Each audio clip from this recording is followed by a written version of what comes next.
You know, when you think about the great empires of the medieval world, your mind probably jumps to knights in shining armor in Europe, or maybe the grand dynasties of China. But what if I told you some of the most powerful, wealthiest, and smartest empires from that time are almost completely left out of the picture? Well, today we're diving into the incredible story of Africa's golden empires. But before we get into it, I want to start with a question for you. Who do you think was the richest person to ever live? Seriously, take a guess. Is it a modern tech billionaire? Maybe one of the robber barons from the Gilded Age? Well, the answer might just blow your mind, and it's right at the heart of the story we're telling today. See, the story of the world's richest person doesn't start in some New York boardroom or in the halls of ancient Rome. Nope. It starts right here, in the sprawling savannas and booming cities of medieval West Africa.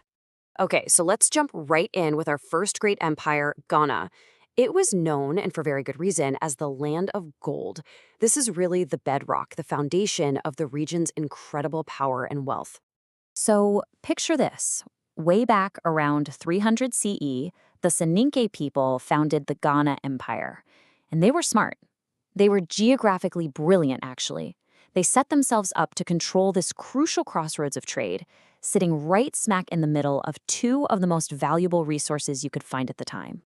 And the engine of their empire was just genius in its simplicity. It all ran on two things: gold and salt. From the south, you had gold, and we're not talking a little bit of gold. West Africa was supplying 2/3 of the entire world's gold supply. And from the north, traders brought giant slabs of salt mined from the Sahara Desert. Now, in a time before refrigeration, salt was everything. It was how you preserved food, which made it literally worth its weight in gold. Ghana controlled this entire exchange, taxed every last bit of it, and became unbelievably rich. But the story doesn't stop there. After Ghana's power started to fade, a new empire rose up to take its place, and they reached even greater heights. And that brings us to the Mali Empire, and, well, to the richest king who ever lived. So, in the year 1324, the Emperor of Mali, a man named Mansa Musa, decided it was time for him to make the Hajj, the great pilgrimage to Mecca. But this wasn't just some quiet spiritual journey. Oh no, this was an event that was going to put the staggering wealth of his empire on the world map forever. I mean, just look at the scale of this trip. Mansa Musa led his people from the very heart of West Africa, straight across the massive, unforgiving Sahara Desert, through Egypt and on to Mecca. This was a spectacle, a procession unlike anything the world had ever witnessed. And when I say procession, I mean it was basically a moving city. Try to wrap your head around this. A caravan of 60,000 men. And leading the way were 500 heralds, every single one of them carrying a staff made of pure, solid gold. And that was just the appetizer. His caravan had 80 camels, whose only job was to carry gold. Each camel was loaded with 300 pounds of gold dust.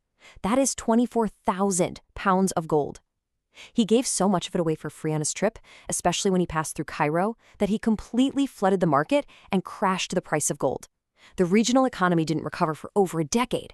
I mean, think about that. He was so ridiculously wealthy, he could destroy an economy just by being generous. That is why Mansa Musa is considered the richest human being in all of history. But look, the Mali Empire wasn't just about the bling. It was also a remarkably stable, sophisticated, and well-run society. They produced incredible art, like this beautiful terracotta figure, and they built world-renowned centers of learning, especially in the legendary city of Timbuktu. And hey, you don't have to take my word for it. In 1352, the legendary world traveler Ibn Battuta visited Mali, and he was just blown away. He wrote, "There is complete security in their country. Neither traveler nor inhabitant has anything to fear." That right there tells you everything you need to know about how just and stable this empire really was. But you know how these stories go. Like all great empires, Mali eventually faded, and a new power, the Songhai, rose up to take its place. And their story, well, it marks both the absolute peak and the tragic end of this whole era. So, the Songhai people were based along the super strategic Niger River. As Mali got weaker, they saw their chance and broke away. Led by a military genius named Sunni Ali, they went on the offensive, capturing those vital trade cities of Timbuktu and Djenné, and in the process, they built the largest of all three of these West African empires. And this is where everything changes. For centuries, power in this part of the world was all about controlling trade routes and having huge armies. But in 1591, an army from Morocco invaded. They were totally outnumbered, but they brought with them a new, disruptive technology: gunpowder.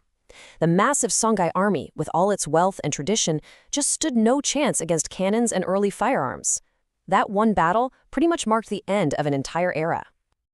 Now, it's really easy to think of these empires as just existing off in their own little bubble, but that could not be further from the truth. They were central hubs in this huge global network that didn't just exchange goods, but also faith and brand new ideas. You can think of these trans-Saharan trade routes as the arteries of the ancient world. They pumped gold north into Europe and the Middle East and brought salt, fine cloth, and other goods south. This network was the engine that powered Ghana, Mali, and Songhai. But hold on, that's only half the story. While all this was happening in the West, a totally different but just as powerful trade network was booming on the other side of the continent. The Swahili city-states on the East African coast were huge players in the Indian Ocean trade, connecting Africa to Arabia, Persia, India, even China. The whole continent was a cornerstone of the global economy. And of course, these routes didn't just carry cargo, they carried ideas. Alongside the traditional animist beliefs, Christianity had already taken root very early on in places like Ethiopia's kingdom of Aksum. And later, Islam spread peacefully down these exact same trade routes, brought by merchants and scholars, not conquerors. And it totally reshaped the culture of North and West Africa.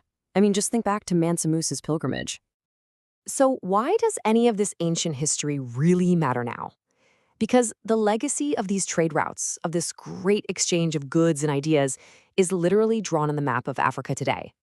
The way Islam spread across the north and Christianity through other areas created the very cultural and religious patterns we still see. The past is never really that far away. Which kind of leaves us with one last big thought. The story of Mansa Musa, the richest man in history, and these incredible golden empires of Africa, this is a massive, important part of our shared human story. And if a story this big, this monumental, can be so widely forgotten, it just makes you wonder, right? What other amazing parts of our history are just sitting there, waiting to be rediscovered?